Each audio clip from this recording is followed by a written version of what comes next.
Live from our 7 Tasmania studios, your nightly news with Louise Huber begins now. Good evening, everyone. First tonight, an estimated 11,000 people in Tasmania have been ordered to stay at home, and the border to southeast Queensland closed after 6 new COVID cases were found there. Our reporter Josh Duggan joins us now for more. Josh, what are people being asked to do?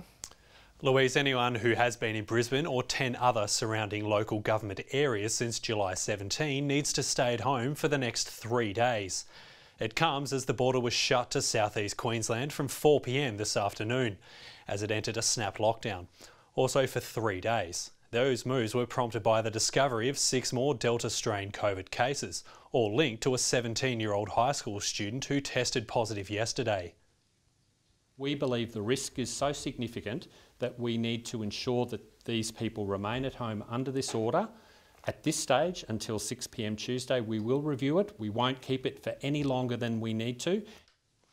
Anyone here who has been in the area can only leave home for food, medical care, exercise and work or study that can't be conducted from home. They're also being asked to reschedule any vaccination appointments that they have in that time.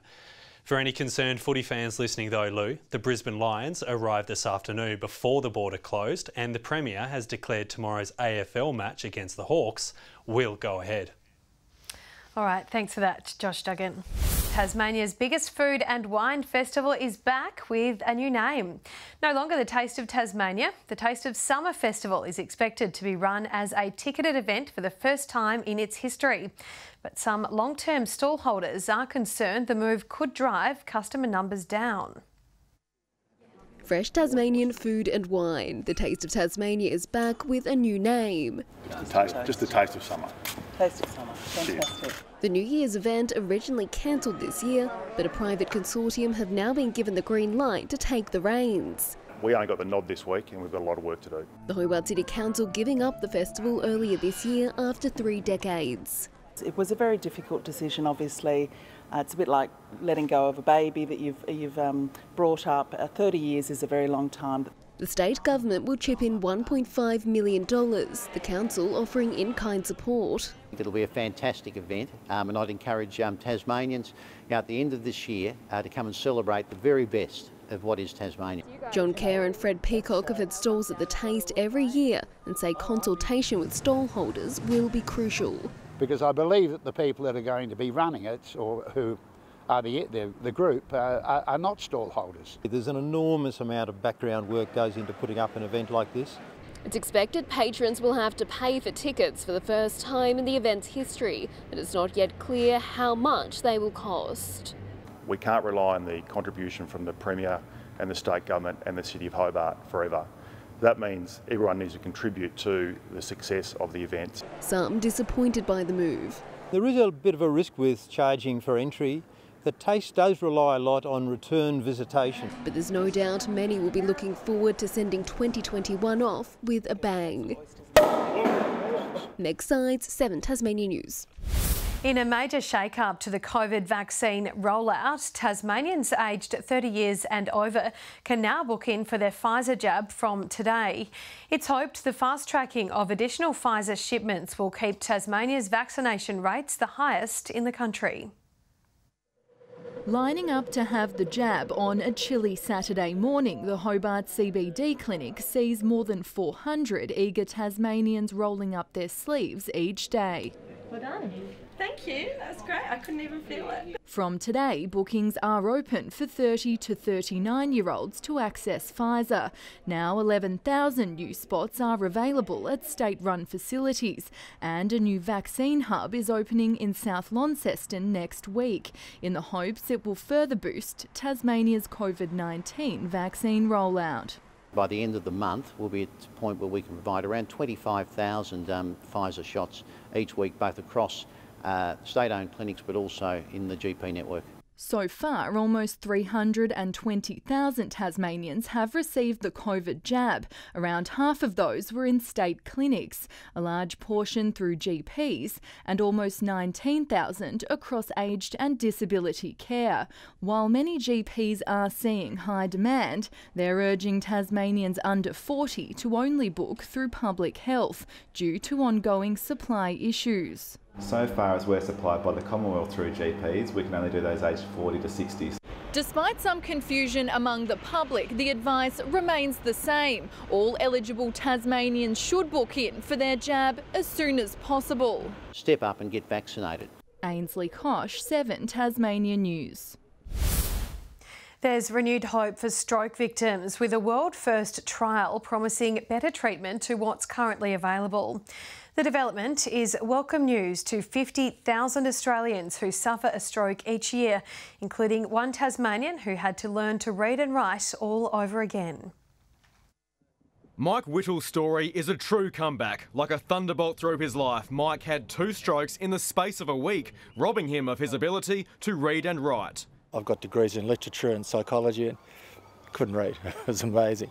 It took him a year to teach himself all over again and to return to work. There is life after stroke. But some victims never recover. That's why an Australian-led trial is hoping to reduce death and disability from the medical emergency. The aim here is to make sure that we minimise brain damage from stroke. They're trialling a new anti-clotting drug, potentially helping blood flow to the brain, reducing the long-term effects of stroke. The drug treatment currently available for stroke can only be used in around 10% of victims and has to be taken within a short time frame. We need to show that it works in everyone. That's going to be really important to eventually get it on the market. To reduce your risk in the first place, the message is to check your blood pressure. Because a high blood pressure is a primary cause of stroke. The trial will take place over the next 12 months. Tom Johnson, 7 Tasmania News.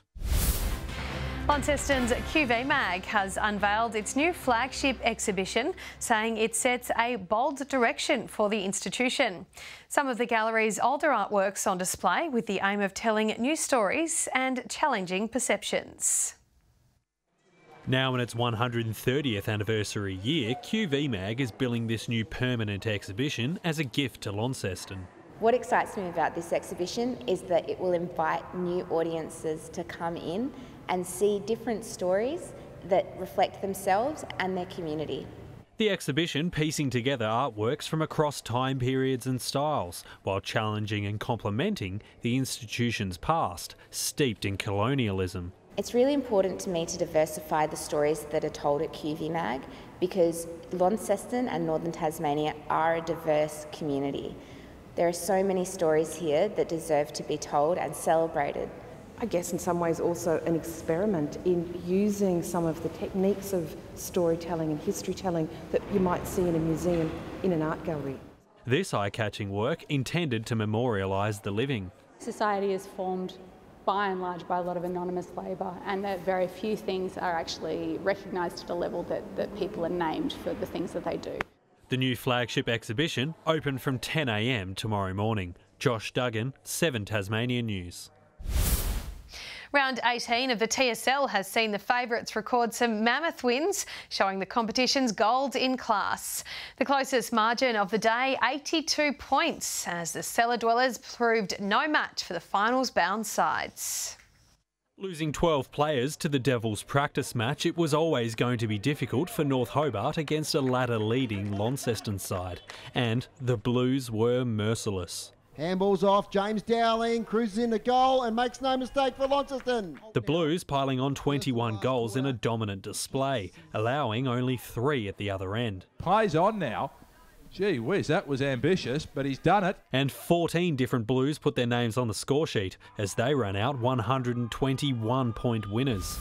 North Launceston are keeping the pressure on their crosstown rivals, prevailing in the Battle of the Bombers. Despite strong form of late, Lauderdale were beaten soundly by 82 points. Looking to rebound from 2 straight losses, Kingborough today showed what they're capable of. The Tigers dismantling Glenorchy at the Twin Ovals. Kingborough started fast with 5 first quarter goals and never looked troubled. The Tigers winning by 90 points. Josh Duggan, 7 Tasmania News. The Hawks have scored a win over Devon in the Tasmania Netball League, dominating from the start to double its score by half-time. Devon made some ground up in the fourth quarter, but it wasn't enough to catch the Launceston side. The final score 46-65. Welcome back. Hobart had the state's top today with 18 degrees. Launceston, Burnie and Devonport all the top of 15. 17 today at Smithton, Campania, Grove, Bushy Park and Flinders Island. 16 at St Helens. 15 for Wynyard and Strawn. Low Head and Fingal hit 14 with a top of 13 degrees for Cressy and Scottsdale. A frontal cloud band visible over Tasmania today, extending to the west and the south. Further out shows that frontal band extending from South Australia. Cumulus activity dominates WA, the east coast mostly cloud-free. Tomorrow shows the cold front over New South Wales extending east over Tasmania. A front lies over southern WA, the high in the centre extending a ridge over Victoria. West to northwesterly winds 15 to 25 knots, reaching 30 about the south and about the west early on. Winds tending westerly early on, decreasing 10 to 15 about the north and the west later, with seas mostly between 2 and 3 metres.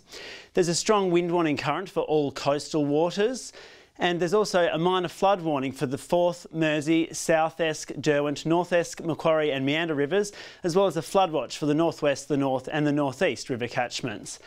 Onto the forecast. Hobart 12 and cloudy tomorrow, 13 for Richmond, 10 and showers at Ouse. 13 in Launceston and Devonport, Deloraine showers at 11. Showers through the west, 12 degrees in Burnie, 11 at Strawn, 13 for Curry, with a top of 14 and a sunny day at St Helens and Swansea, 13 the top for Whitemark. Light showers about the west and the far south on Monday. Tuesday brings showers about the north, extending statewide throughout the day, with showers contracting to the west and the south as well as central areas on Wednesday. Looking now at your major centres for tomorrow, 16 in showers in Perth, 15 for Adelaide and Melbourne with showers there, 24 and cloudy in Sydney, 27 for Brisbane. And cloudy and 14 at the moment in Hobart, Launceston 11 and 12 with showers for Devonport. That's all for Saturday Weather Lou. Beautiful. Thank you for that, Sam. And that's all your news for this evening. Thanks so much for joining us. We will see you tomorrow. Good night.